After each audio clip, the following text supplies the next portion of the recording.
Exclusive, Ukrainian paratroopers have crushed the enemy in their own lair. Unique footage of real combat in the Kursk region. Meanwhile, the Z propagandists are shouting in panic about our fighters' offensive on Bryansky. After all, the Ukrainian armed forces shelled the local customs post there, where the occupiers were based.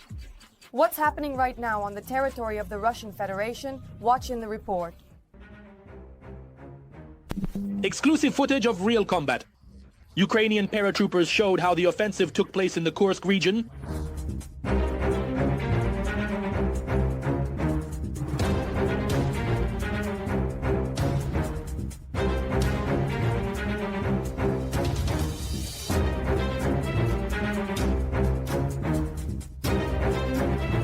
The stormtroopers note that as a result of a swift and unexpected maneuver against the enemy, the defense forces were able to seize new positions and significantly improve their tactical position.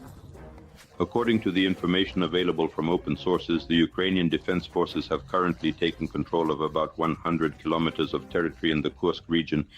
This is since the last counteroffensive. So, as we can see, the area of presence of the Ukrainian defense forces is expanding. We can talk about the fact that a number of settlements have come under the control of the Ukrainian defense forces. The settlements have been completely cleared of the presence of Russian troops, but there is further advancement deep into Russian territory.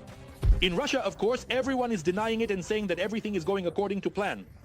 For example, the alcohol minister Masha Zakharova reacted to Ukrainian President Zelensky's words about the possibility of exchanging Russian territories in the Kursk region for Ukrainian ones during the negotiations. In the Kursk region, the neo-Nazis operating there are waiting for a plot of land measuring about 1 meter by 2 and 1.5 meters deep with no exchange whatsoever. Zelensky makes such statements to hide the true scale of the disaster for the armed forces of Ukraine in this direction. The scale of the disaster is precisely in the Russian army. Throwing around unfounded statements is in the spirit of this alcoholicum.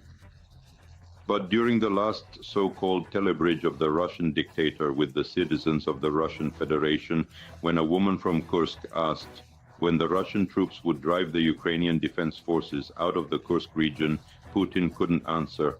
Moreover, he said, I will not give you a specific date because a number of factors influence that. And you can understand the Russian dictator. We're talking about the fact that all the previous deadlines set by the Russian side regarding the expulsion of the so-called neo-Nazis have completely failed. In that Kursk, the Russian army suffers defeat. In Bryansk, passions are heating up.